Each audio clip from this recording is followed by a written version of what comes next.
morning, everybody. It's great to have you all here. It's a beautiful summer day, but it's a good day in the city of Franklin, Tennessee. And we're excited to have you here for this important street naming.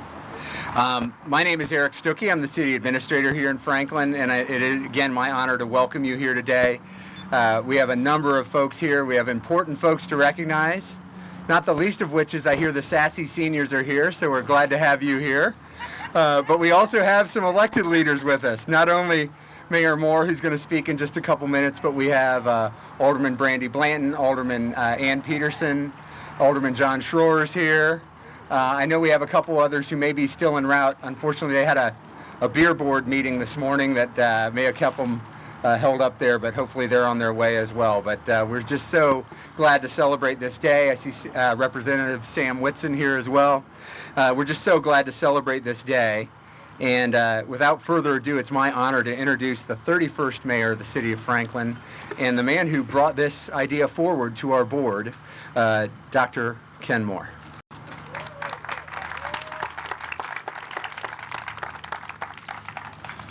Well, thank you and good morning. And Eric, I appreciate the introduction. Is this not one of the most special times in our country and in our city of Franklin? The president just signed into law declaring the national holiday Juneteenth.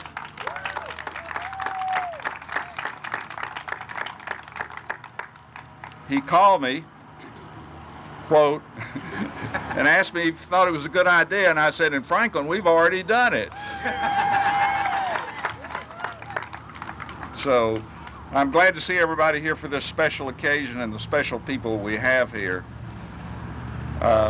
In fact, we're gathered together today to name two streets for two people who's made such a difference in so many lives in our community. One a local, and the other an international figure.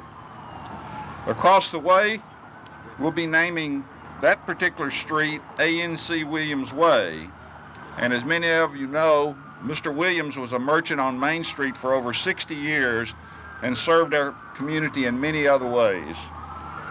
He is actually buried in Toussaint Louverture Cemetery, also across the way and just up the hill. And we'll hear more about him in a few minutes. As you can see, we've also named the former 3rd Avenue Extended after Dr. Martin Luther King Jr. You may ask me why, since to my knowledge, he never visited Franklin, Tennessee, and already there are over 900 streets all over the world named after Dr. King. And this will be the 9th street in the state of Tennessee named after Dr. King. Cities such as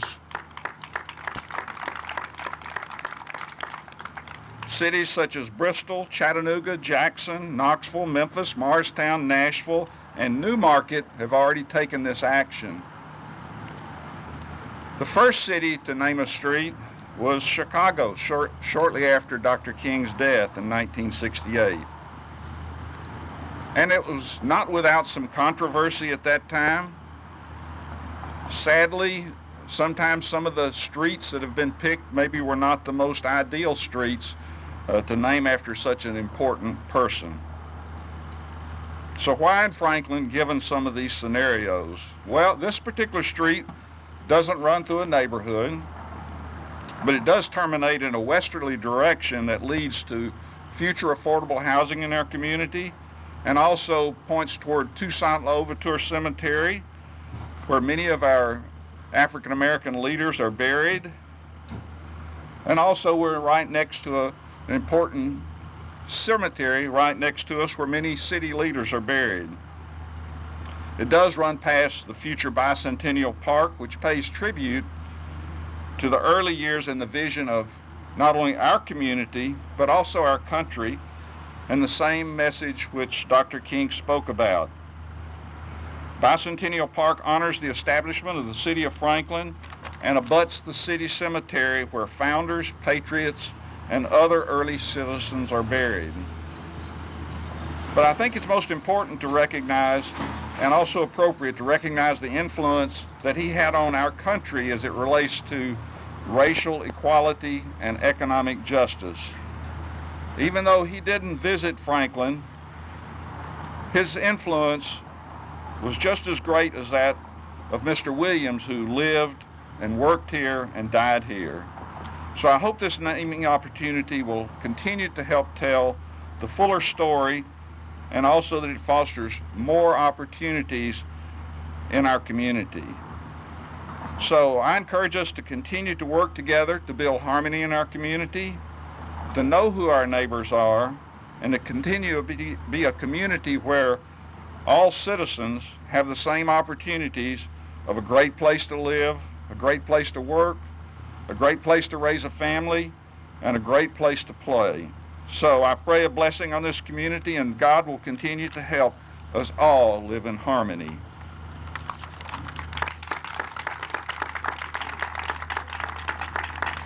It's my honor now to introduce Thelma Battle. We all know Thelma Battle and her passion for history, and I'd like to welcome her to the podium.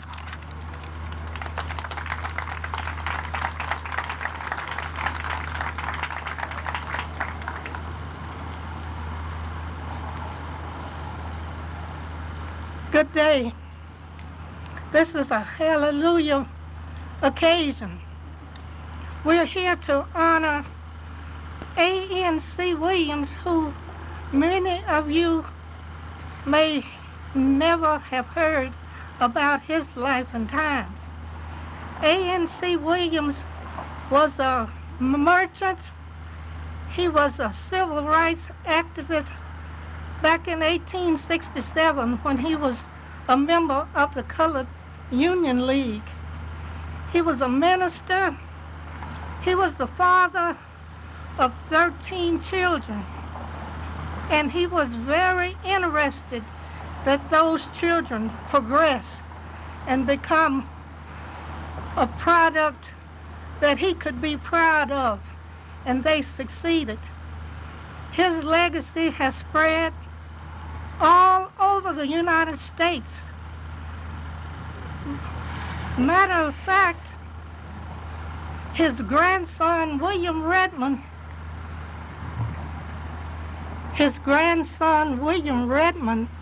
was a part of 4 law cases that many of the people in Williamson County are not aware of, but the finest law schools in the country know that case because it was instrumental in helping the Brown decision many, many years ago.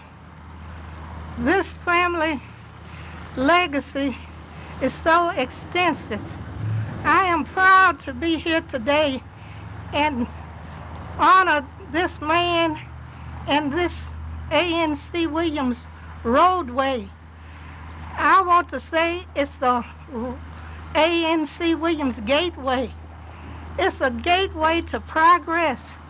That road up there will lead to young people discovering the history that they need to know of this county and these African American people who worked hard, thrived, and died here, and no one knows anything about them, or they don't know enough about them. I want to say that I knew A.N.C. Williams' daughter. My family lived on their farm. They owned a couple of 100 acres out where Sturbridge Point was. I knew how hard Mrs. Redmond thrived, that her family was a success. Her grandson, Mr. Fred Williams, whose daughter Cassandra sits here, he worked so hard to collect and preserve the history of Williamson County. There were so many members of A.N.C. Williams' family. The children were educated. Some of them went to Fisk University. They became doctors. They married doctors. They were seamsters. They were school teachers. A.N.C. Williams owned property on Hard Bargain. One of the African American Heritage Society board members, Carolyn Walls, has her house on that spot that was once a house that belonged to A.N.C. Williams. The greenhouse down on the corner of Church Street and 2nd Avenue was the product of A.N.C. Williams. He owned property on Columbia Avenue. He had the property where the Farnsworth store was. In that store they had doctor's office. They had a restaurant. They had a barber shop. And even Patton Brothers Funeral Home was once located in that building on Columbia Avenue. Across the street, as you come out of 9th Avenue, the building still remains. His grandson, Tom Redmond, owned a motel in Franklin. How many of you knew that? Out across from where the West Harper Church is, Tom Redmond had one of the first black motels in Franklin, and maybe the only one. Tom Redmond, his A.N.C.'s grandson, also owned the Top Hat Club.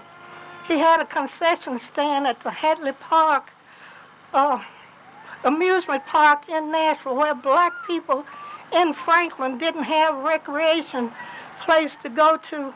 They could go to Hadley Park where there was a swimming pool.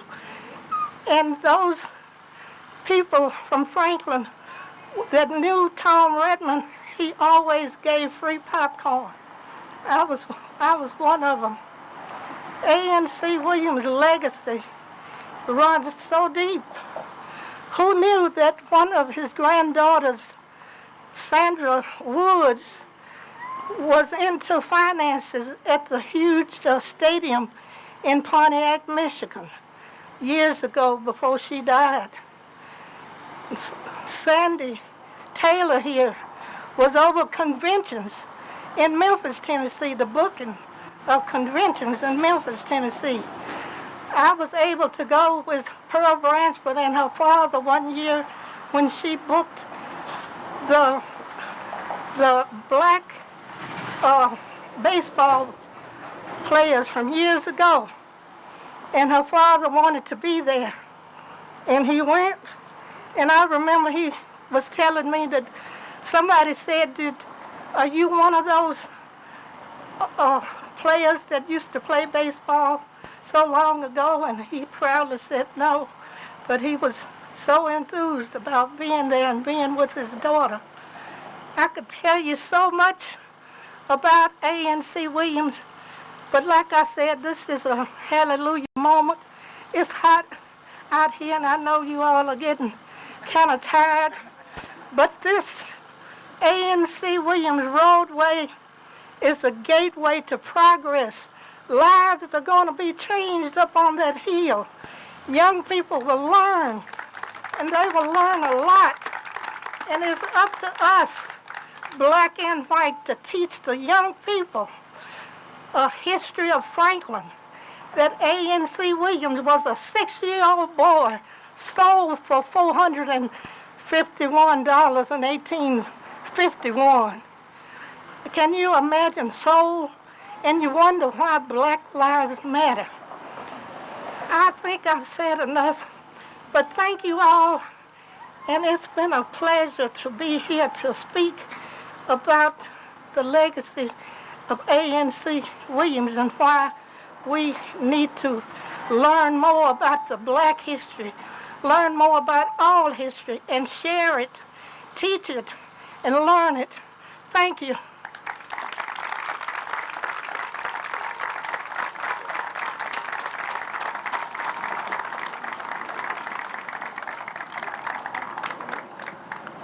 Well, Thelma, I echo that hallelujah, and thank you for those great comments and history and the wisdom that you possess, and we look forward to you continue to pass that along to us.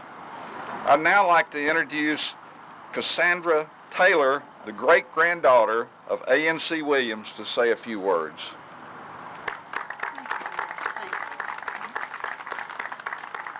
Good morning, everyone. I'm from Memphis, And coming down the highway this morning, I was thinking as I was driving, my favorite song is called Home, that was played in the Whiz. First it was Stephanie Mills and then Diana Ross.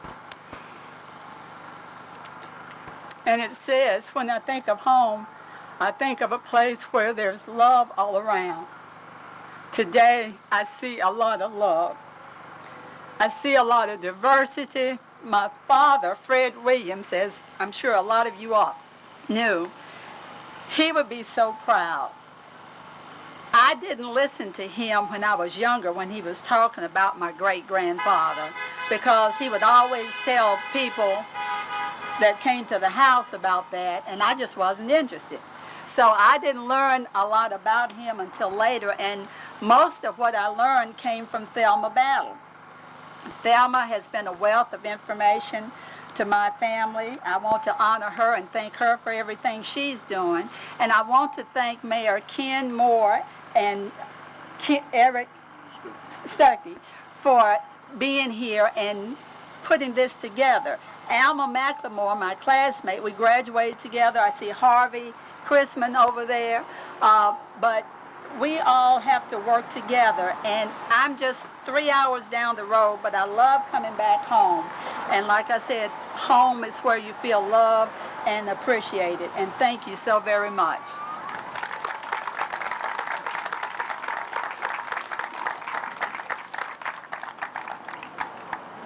What a day, what a day. And so much information and so much opportunity for us to move forward. So I appreciate Eric mentioning that I brought this idea forward, but the Board of Mayor and Aldermen are the ones that listened, discussed, and eventually voted to support the renaming of these streets, and I thank them for their support in this effort. So I'd like to now invite city leaders, Thelma Battle, if she's still available, and Cassandra and Mr. Stuckey, to come up and let's stretch a ribbon across and do the official opening of A.N.C. Williams Way and Martin Luther King Jr. Road.